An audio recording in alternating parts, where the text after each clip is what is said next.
আসসালামু আলাইকুম। আচ্ছা, আপনারা যারা আমাকে এখন দেখছেন, আপনাদের মধ্যে এমন কেউ আছেন যে একেবারে ইংলিশে খুবই দুর্বল, জিরো, কিচ্ছু বোঝেন না, বারবার প্রশ্ন করলে স্যাররা রেগে যাবে এই ভয়ে কোনো কোর্স করছেন না। তাদেরকে আমি বলবো যে দেখেন, আমি ইমরুল কায়েস, আপনাদের একদম গ্রামের ছেলে। আমি আপনাদেরকে ইংরেজি শেখাই, একেবারে মাটির ছেলে যেটাকে বলা হয়। সো আপনার যদি মনে এই সংশয় থাকে, প্লিজ আমাকে প্রশ্ন করেন। I will definitely help you in many ways, ইনশাআল্লাহ। আজকে যে ক্লাসটা একদম সহজ সাবলীলভাবে তৈরি করব, আশা করি ক্লাসটা অনেক ভালো লাগবে। চলেন, আমরা বাস্তব জীবনে তিনটি ওয়ার্ডের সাথে খুবই পরিচিত, এম, ইজ এবং আর। খুবই মজার ব্যাপারটা হলো যে এই ভার্বগুলোকে বলা হয় কি সাহায্যকারী। সাহায্যকারী মানে কি? হ্যাঁ, দেখেন, আমি যদি বলি সাহায্যকারী অথবা সাহায্যকারী ভার্ব, অর্থাৎ ইংলিশে অক্সিলিয়ারি ভার্ব বলে বা হেল্পিং ভার্ব বলে অনেকে। তবে আমাদের এর সবচেয়ে বড় পরিচয় হলো এরা হলো বি ভার্বের মানে বাচ্চা, যেটাকে বলা বি, এ থেকে জন্ম হয়েছে। বন্ধুরা, আজকে এই তিনটা ভার্বের অসংখ্য ব্যবহার শিখব। আশা করি ক্লাসটি যদি মনোযোগ সহকারে প্রথম থেকে শেষ পর্যন্ত দেখেন, ক্লাস শেষে আপনি ইনশাল্লাহ ইংলিশে কথা বলতে পারবেন। তো বন্ধুরা, আমি প্রথমে যে কথাটা বলবো যে এম, ইজ, আর এর মানে বাংলায় কথা বলতে গেলে আমরা কখন এর ব্যবহার হবে? যখন আমরা কখনো বলবো হই, নিজে বললে হই আর অন্যকে বললে হয়। এই হই এবং হয়, এই দুটো কথা বলতে গেলে অবশ্যই আমাদের এম, ইজ, আর ব্যবহার করতে হবে। কি বলতে হবে? এম, ইজ, আর ব্যবহার করতে হবে। এখন এক্ষেত্রে একটা শর্ত থাকে। শর্তটা হলো যে সময়ের উল্লেখ থাকা যাবে না। যেমন আমি যদি বলি, একটা প্রশ্ন হই দিয়ে বলি যে আমি একজন ডাক্তার, আমি একজন ডাক্তার, এই যে, বা আমি একজন শিক্ষক, ডাক্তার বলবো কেন, আমি যেমন শিক্ষক। এই যে আমি একজন শিক্ষক, ভাই এই কথার মধ্যে কি আছে যে আমি হই একজন শিক্ষক? এরকম কথা আছে? নাই। কিন্তু আমি যদি নিজের পরিচয় দেই, আমি একজন ডাক্তার, আমি একজন মানুষ, আমি একজন ছাত্র, আমি একজন কৃষক, আমি একজন ব্যাংকার, যাই বলি না কেন, এই হই কথাটা উজ্জ্ব থাকে। কীরকম? আমি এই যে হই, আমি হই একজন শিক্ষক, আমি হই একজন শিক্ষক, এই হই কথাটা না লিখলেও চলে। তো এই ধরনের ক্ষেত্রে কিন্তু আমাদের এম, ইজ, আরের ব্যবহারটা খুবই জরুরি। তো এখন আমরা একটা জিনিস দেখতে পাচ্ছি যে আমি, তাহলে কি লিখব? আমরা আমির ইংলিশ লিখব আই লিখে ফেললাম নাকি? তারপরে কি লিখবো? আয়ের সাথে কোনটা? আই ইজ হয়, আই এম হয়, নাকি আই আর হয়? ব্রেনের মধ্যে মুহূর্তের মধ্যে চিন্তা করতে হবে যে আয়ের সাথে কোন কী হবে। আয়ের সাথে এমই হবে, আই ইজ বলা যাবে না, আই আর বলা যাবে না। তো বন্ধুরা, আমি বলবো যে এই মাথার ভিতরে এই খুব সহজে চিন্তা করে যে আনতে পারবে তার ইংরেজি শেখাটা খুব সহজ হবে। তার মানে আজকে থেকে আমরা শিখলাম আয়ের সাথে সারা জীবন এম হবে, আই এম, তাই না? তাহলে I am a student, sorry teacher, I am a teacher. তার মানে নিজের সম্পর্কে, যেমন আমি যদি বলি আমি একজন YouTuber, I am a YouTuber. এখন এইরকম গঠন দিয়ে আপনি নিজে প্রচুর সেন্টেন্স তৈরি করেন, এক্ষুনি বেশ কয়েকটা সেন্টেন্স ঘটঘট করে তৈরি করে ফেলেন। বা খাতা যদি থাকে আপনার কাছে, যদি আপনার কাছে খাতা থাকে, এই মুহূর্তে খাতায় কয়েকটা সেন্টেন্স লেখেন, আমি একজন ডাক্তার, আমি একজন শিক্ষক, আমি একজন কৃষক, আমি একজন ব্যাংকার, আমি একজন সুখী মানুষ, আমি একজন অসুখী মানুষ, আমি একজন কালো মানুষ, আমি একজন ফর্সা মানুষ। এই নিয়ে 15-20টা সেন্টেন্স তৈরি করেন। এখন বলবেন নি যে স্যার 15-20টা সেন্টেন্স তৈরি করবেন, এর মতো ধৈর্যই নাই। এই ধৈর্য যার নাই তার ইংরেজি শেখার দরকার নাই, এক্ষুনি লিভ নেন, এই ক্লাস দেখার দরকার নাই আপনার। আমি বলবো যে স্যাঁচরা হওয়া লাগবে। স্যাঁচরা বোঝেন? স্যাঁচর, যেটাকে বলা হয় যে মানে ঠেললেও সরে না, এরকম কিছু আছে না, যে একটা ছেলে একটা মেয়েকে খুব পছন্দ করে কিন্তু মেয়েটা তাকে পাত্তাই দেয় না, কিন্তু ছেলেটা স্যাঁচরার মতো লেগে আছে কোনো না কোনো একটা সময়। যেমন কি বলা হয়েছে যে ওই যে বিভিন্ন দেবদাসের কাহিনী যেগুলো বলা হয়, তাই না, যে লেগে থাকতে হবে, একদম হাল ছাড়া যাবে না, তাই না? তাহলে তার দ্বারা কিন্তু সম্ভব। সো এখানে আমাদের খেয়াল করতে হবে যে I M a teacher, I am a teacher বললাম। এখন যদি এই কথাটা একটু ঘুরে বলা দেই, এরকম একটু চেঞ্জ করে দিলাম, আচ্ছা এ আই থাক, আমি বললাম সে একজন শিক্ষক। এই যে আমরা এখন তখন সের ইংলিশ কি, আমরা হি নিলাম, শিও নিতে পারতাম, সমস্যা নাই, শিও নিতে পারতাম, মহিলা ছেলে। তাহলে হি এর পরে কি এখন এম হবে? একই কথা, কিন্তু সে হয় একজন শিক্ষক, সে একজন শিক্ষক। তার মানে এই যে জায়গাটাতে ঘুরায় ফেলতে হবে, এইটুক শেখা লাগবে যে he is a teacher, he is a teacher. তার মানে ইজের ব্যবহারটা আমরা কখন শিখবো? থার্ড পারসন যখন সিঙ্গুলার হবে, এক বচন হতে হবে, কিন্তু আই বাদে, আয়ের সাথে এম ফিক্সড। এখন এই জায়গায় যদি আমরা এখন বলি যে তারা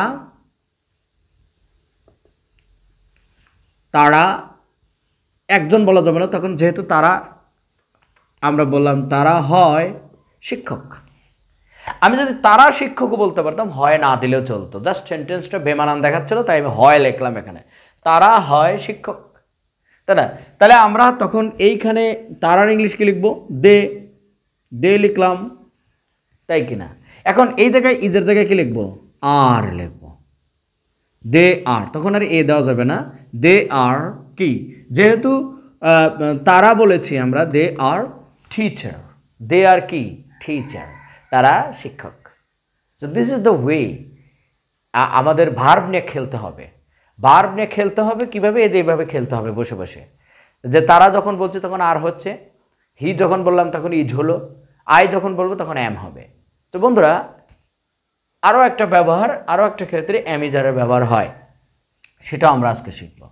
this is very interesting and wonderful class, I think.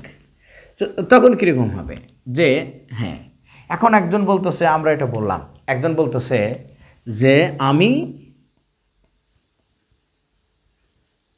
5 বছর ধরে শিক্ষক, মানে আমি শিক্ষক, কিন্তু এখানে একটা কথা বাড়তি বলে ফেলেছে যে আমি 5 বছর ধরে শিক্ষক। তখন আমাদের ওই যে নিয়ম, আই, এখানে কি এম লিখবো? এই যে সময় বলার সাথে সাথে এই এমটা বলাটা নিষেধ হয়ে গেল, যে না এখন আর এম বলা যাবে না। সো তাহলে তখন কি ব্যবহার করব? সো বন্ধুরা, এই ক্ষেত্রে আমাদের মনে রাখতে হবে যে এই হ্যাভ বিন, হ্যাভ অথবা হ্যাজের পরে বিন লিখতে হবে, এই কথাটা লিখতে হবে যদি সময় উল্লেখ থাকে। ওকে, তাহলে আমরা এখানে কিন্তু লিখতে পারি I have bin teacher, a teacher, এই যে কি বলেছে, ফর FIVE 5 ইয়ার্স, 5 ইয়ার্স হয়ে গেল। ভাই আমি একটা কথা বলি, ইংরেজি অনেকে এইরকম মোটা মোটা বই কিনবে, এরা হচ্ছে পাগল। এত মোটা বই দেখি তো পাগল হয়ে যাবে, ও পড়বে কি? এখন আমি যদি সহজ কথায় বলি যে আপনার সামনে আপনি ভাত খান এতটুকু, আপনার সামনে এক প্লেট অনেকগুলো ভাত নিয়ে এসে দিছে, ভাত দেখে আপনার রুচি নষ্ট হয়ে যাবে, ধর খাবো কখন, তাই কি না? সো আমি বলি কি যে বই, গাদা গাদা বই বাজারে দেখেই অনেকে কিনে ফেলে না, আমি বলবো কম বই, বেশি প্রস্তুতি, বেশি প্র্যাকটিস করতে হবে, that time it will be easy for you to learn English. তাহলে আমরা I have been a teacher for 5 years, তাই না?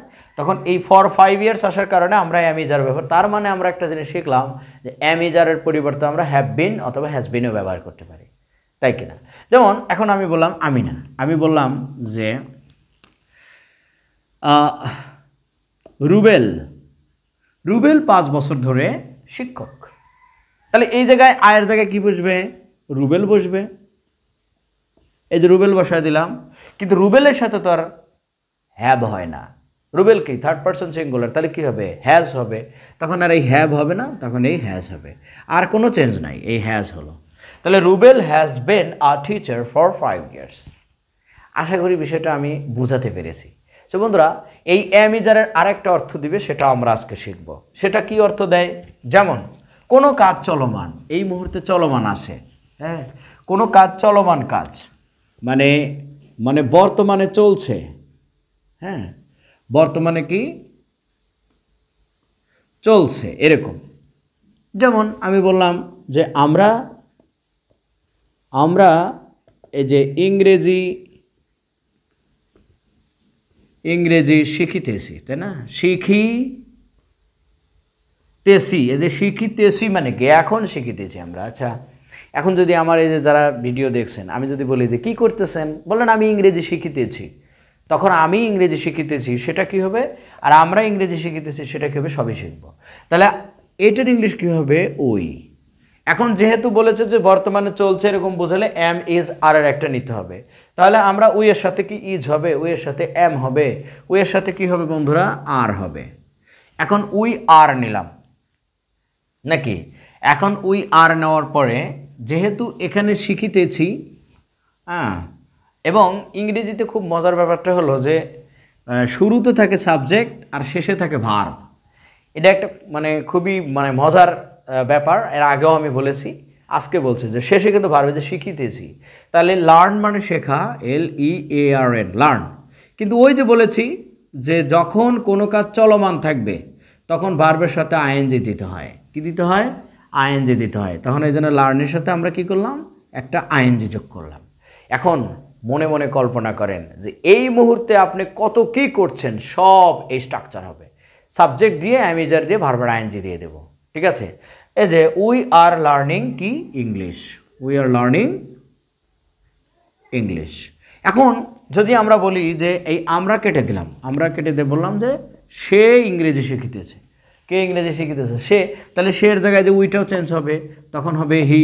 কিন্তু হি দেওয়ার সাথে হি এর সাথে তার আর হবে না, হবে, হবে না। কিন্তু তখন আমাদের কী হতে হবে, he is learning English, he is learning English. এই মুহূর্তে আমার যারা ভিডিও দেখছেন, দয়া করে একটু মনে করেন তো, যে মনে করেন আপনি যখন কোনো কাজ, যেমন আপনি বলতেছেন বর্তমানে চলছে এরকম কথা বলতেছেন, আমি স্কুলে যাইতেছি, আমি রান্না করিতেছি, আমি ফ্লোর মুছিতেছি, আমি চিঠি লিখিতেছি, আমি কম্পিউটার চালাইতেছি, আমি গান গাইতেছি, আমি তাকিয়ে আছি, আমি দেখিতেছি, আমি লিখিতেছি, আমি হাঁটিতেছি, আমি দৌড়াইতেছি, যাবতীয় কথাগুলো আমরা এই স্ট্রাকচারে বলবো। জাস্ট অ্যামিজারের পরে ভার্বের আইএনজি দিয়ে দেবো। কি করব, অ্যামিজারের পরে ভার্বের এই যে আইএনজি দিয়ে দেবো, এই যে ভার্বের আইএনজি দিয়ে দেবো, শেষ। কিন্তু অ্যামিজার বাধ্যতামূলক, তাই কিনা? কিন্তু একজন হয়তো বললো, সময় উল্লেখ করে বললো, এর মধ্যে কিন্তু সময় উল্লেখ নাই যে কতদিন ধরে ইংরেজি শিখতেছে। এখন একজন মনে করেন যে আপনাদের মধ্যে একজন বলতেছেন, স্যার আমি তো 5 মাস ধরে ইংরেজি শিখিতেছি, আমি 5 মাস ধরে ইংরেজি শিখিতেছি, তাই না? বা একজন বললো যে আমি 2020 সাল থেকে ইংরেজি শিখিতেছি। তাহলে দুটো কথার মধ্যে কীরকম হবে, যে আমরা বললাম যে আমি ইংরেজি শিখিতেছি, এই জায়গায় একটা কথা যোগ করে দিলাম আর কি, যে 2020 সাল থেকে। কোন সাল থেকে ইংরেজি শিখিতেছি, 2020 সাল থেকে ইংরেজি শিখিতেছি। তাহলে তখন কি হবে, এই তখনকার ইজ হবে যে হি ইজ লার্নিং, আমরা বলবো 2020 সাল থেকে, এরকম বলবো? নো ভাই, এর আগেও বলেছি যে যদি একটু সময় উল্লেখ করে দেয়, হ্যাঁ বর্তমানেই করছেন আপনি, চলমান আছে, কিন্তু এটা সময় উল্লেখ করে দিছে যে 5 মাস, 6 মাস, 10 মাস বা 2020 সাল থেকে, এরকম বলছে, তখন আমরা এই ইজ আর হবে না, ওই যে বলেই দিছি হ্যাভ অথবা হ্যাজ। তাহলে আমরা লিখব হি, এই যে হ্যাজ দিলাম, এই যে বিন দিলাম, হি হ্যাজ বিন, এই যে হ্যাজ বিন। আবার অনেকের মনের মধ্যে প্রশ্ন জাগতে পারে, স্যার হ্যাভ বিন নিলেন না কেন? এই যে হি 3rd পারসন সিঙ্গুলার, তাই না? তাহলে হি এর সাথে হ্যাজ হয়, এই যে হি এর সাথে কি হবে, হ্যাজ হবে। যদি এখানে এরকম থাকতো, দে থাকতো যে তারা, তাহলে আমরা দে হ্যাভ বিন নিতাম, এই যে দে হ্যাভ বিন নিতাম। কিন্তু এখানে তো বলেছে সে বা আমি ইংরেজি শিখিতেছি, তার মানে হি হবে না, মানে হি। কিন্তু যদি থাকে আমি, তাহলে এই যে আয়ের ক্ষেত্রে, আমির ক্ষেত্রেও আই হবে, I have been learning English, তাই না? তার মানে এই সাবজেক্টের কারণে কিন্তু এই হ্যাভ অথবা হ্যাজ চেঞ্জ হচ্ছে। এই সাবজেক্ট যখন হি হচ্ছে তখন হ্যাজ, সাবজেক্ট যখন আই অথবা দে হচ্ছে তখন কিন্তু হ্যাভ হচ্ছে, তাই কি না? এটা একটু খেয়াল রাখা লাগবে যে he has been learning English, I have been learning English. আর যেহেতু মানে দুটো ওয়ার্ড, আমরা দুটো প্রিপোজিশন ব্যবহার করব, একটা হলো সিন্স আর একটা হলো ফর। এখন সিন্স আর ফর কখন ব্যবহার করব, অনেকের মনের মধ্যে প্রশ্ন জাগে, তাই না? এইটা হলো ফর, হলো তখনই হবে যখন সংখ্যা উল্লেখ থাকবে। সংখ্যা, যেমন সংখ্যা প্লাস সময়, সংখ্যা প্লাস সময়, যেমন 5 ঘন্টা, এই সংখ্যাটা কিন্তু এরকম থাকবে যে 5 ঘন্টা, 10 ঘন্টা, 5 বছর, 10 বছর, এরকম এরকম না যে 20 সাল থেকে, এরকম না। 2020 সালের কোন সময় তা তো আর বলে নাই। 2020 সাল বলছে, আমি তো ডিসেম্বর হতে পারে, মে মাস হতে পারে। তো আমরা এই জন্য বলবো যে he has been learning English, আমরা এই জন্য সিন্স লিখব, সিন্স, কারণ এখানে সংখ্যা উল্লেখ নাই।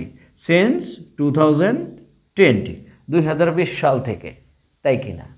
সো বন্ধুরা, আমি এই জিনিসটা বুঝলাম যে চলমান কাজের ক্ষেত্রেও আমরা অ্যাম ইজ আরের ব্যবহার করতে পারি। আরেকটা জায়গায় আমরা ব্যবহার করতে পারি, that is very essential and important, কোনো জায়গায় থাকা বোঝাতে, কোনো জায়গায় আসি বা নাই, এরকম। কীরকম আমি একটু বলি, যে তাহলে চলমান কাজ গেল, দেখেন অ্যাম ইজ আর কিন্তু সাহায্যকারী ভার্ব, কিন্তু বিভিন্ন ক্ষেত্রে ব্যবহার হচ্ছে। যে এই যে আবার ব্যবহার হতে পারে কোথাও, কোথাও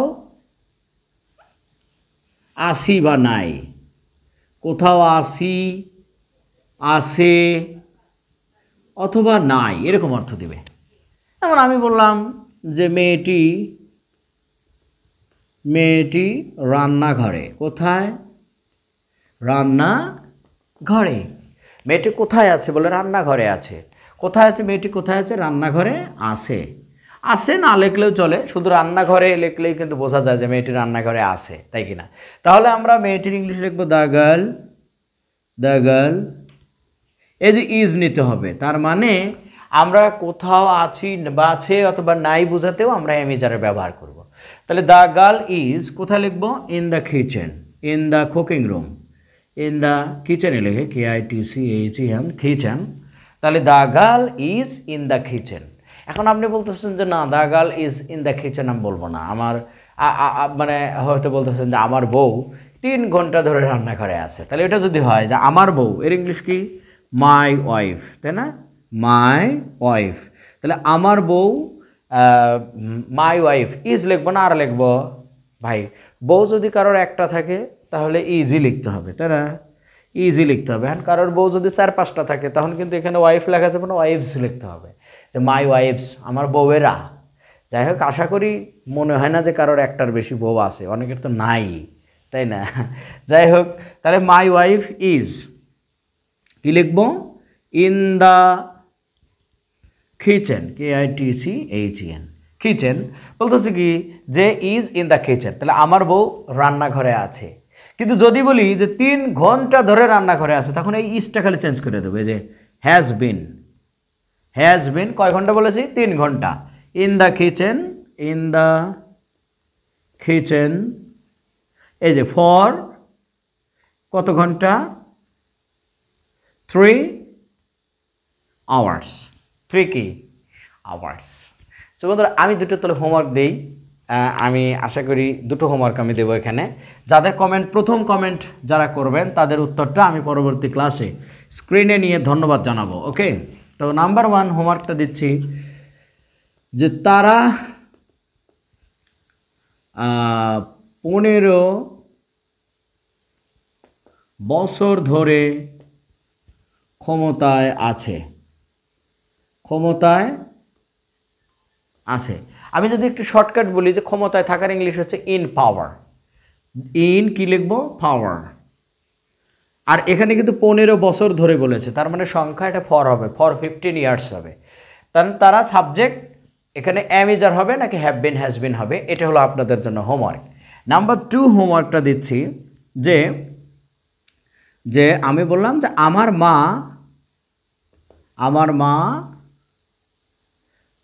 লন্ডনে আছে। কোথায় আছে? লন্ডনে আছে। এখানে কিন্তু আমি সময় উল্লেখ করি নাই। সময় উল্লেখ করেছি? না। টাইম উল্লেখ নেই, এখানে কিন্তু সময় উল্লেখ করেছি।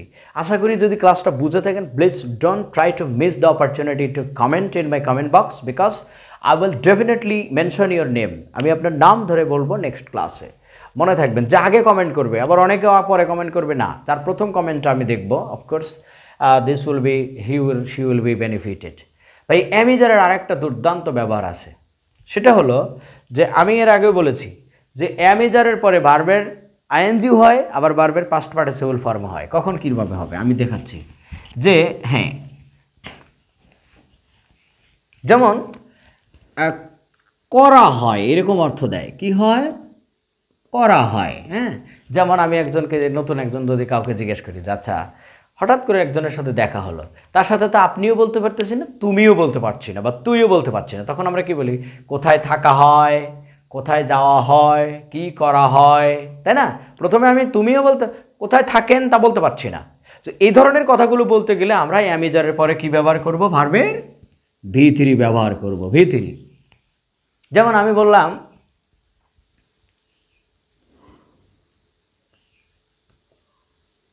বিড়ি টানা হয়। বিড়ি কি করা হয়? টানা হয়, তাই না? এখন নাকি বিড়ি মানুষের টানে? তাও অবশ্য টানে, কারণ বিড়ির দোকানে যারা দেখা যায় বিড়িখোর, তারা দেখা যায় খাওয়া দাওয়ার পরে নাই, খোঁজ নাই, খুঁজু করে খুঁজতেছে কোথায় বিড়ির দোকান আছে। ভাই, নিজে যদি 10 বছর বেশি বাঁচতে চান, সিগারেট ধূমপান ছেড়ে দেন। আমি মনে করি বিভিন্ন গবেষণায় জানা গেছে যারা বিড়ি ধূমপান সিগারেট করে, মানে পান করে, তাদের লাংস থেকে বিভিন্ন সমস্যা হয়। এখন অনেকে বিড়িখোররা আমাকে বলবেনি, স্যার আমার বড় ভাই ধূমপান করতো, মানে করে নাই, ও আগে মারা গেছে। আমার এক ক্যাম্পাসের এক বড় ভাই, ও বিড়ি জীবনে বিড়ি টানে নাই, আমার 10 বছর আগে মারা গেছে, আমি এখনও বেঁচেই আছি, কারণ আমি একজন চেইন স্মোকার। ভাই, এটা হচ্ছে আল্লাহবাক হায়াত দিছে তাই, তারপরে এটা অ্যাভয়েড করা উচিত। সো বিড়ি টানা হয়, তাহলে আমরা এটার ইংলিশ কি লিখব? যে আসলে বিড়ি তো, বিড়ির ইংলিশও আছে, যেটা উপমহাদেশে, ভারতীয় উপমহাদেশে বিডি বলা হয়, BIDI, বিডি। বিডি মানে বিড়ি, বিড়ি। এটা হচ্ছে ভারতীয় উপমহাদেশে বানায়। যেমন ডাকাতের ইংলিশ কিন্তু ডেকয়েটও হয়, ডেকয়েট ইংলিশ। আবার বউয়ের ইংলিশ, স্বামীর ইংলিশ কিন্তু স্বামী।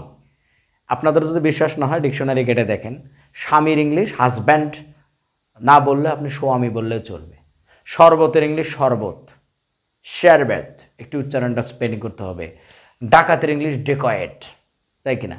এরকম হয়। সো বিড়ির ইংলিশ বিড়ি আমরা তা লিখবো না, আমরা লিখবো সিগারেট, CIGERETTE, সিগারেট। তাহলে এই যে ইজ নেব, সিগারেটের সাথে ইজ হয়, তাহলে স্মোকড, SMOKED, স্মোকড, তাই না? তো এই যে কথাগুলো বলা হয়, আমি বললাম যে ভাত রান্না করা হয়, তাহলে ভাত রান্না করা হয়, আমি বলতেছি না ভাত রান্না করছে বা এরকম, বলতেছি ভাত রান্না করা হয়, তাই না? তাহলে রাইস, এই যে rice is cooked, rice is কি? কুকড, তাই না? তাহলে আমরা যদি বলি ইংলিশ শেখা হয়, এটা হোমওয়ার্ক, তাই না? আমি এটা কিন্তু হোমওয়ার্ক দিচ্ছি যে ইংরেজি শেখা হয়। আমরা বললাম যে ইংলিশ শেখা হয়, এটা হোমওয়ার্ক, ইংলিশ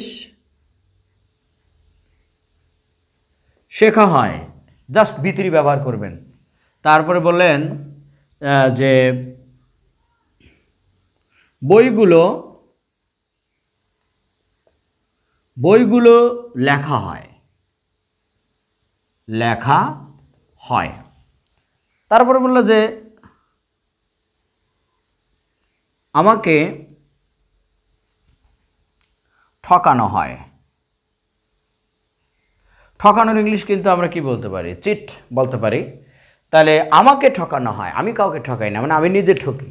তো এই যে কোনো কিছু করা হয়, এই কথাগুলো যখন উচ্চারণ হবে তখন এই ভার্বগুলো প্যাসিভ হয়ে যায়। সো এক্ষেত্রে আমি যার পরে ভার্বের পাস্ট পার্টিসিপল ফর্ম হয়। আশা করি হোমওয়ার্কগুলো করবেন। So dear learners, I think you are doing great all the time because of your intention to learn English. You are improving day by day. So I feel very proud of you that this moment is the best moment of your life, that you want to utilize your every single moment very properly and you want to do something great of your life. So thank you very much. I'm not enthusiastic this time to prolong my discussion. Of course, I will come back with another video. Till that time, remain very fine. Allah Hafiz. Bye-bye. Tata.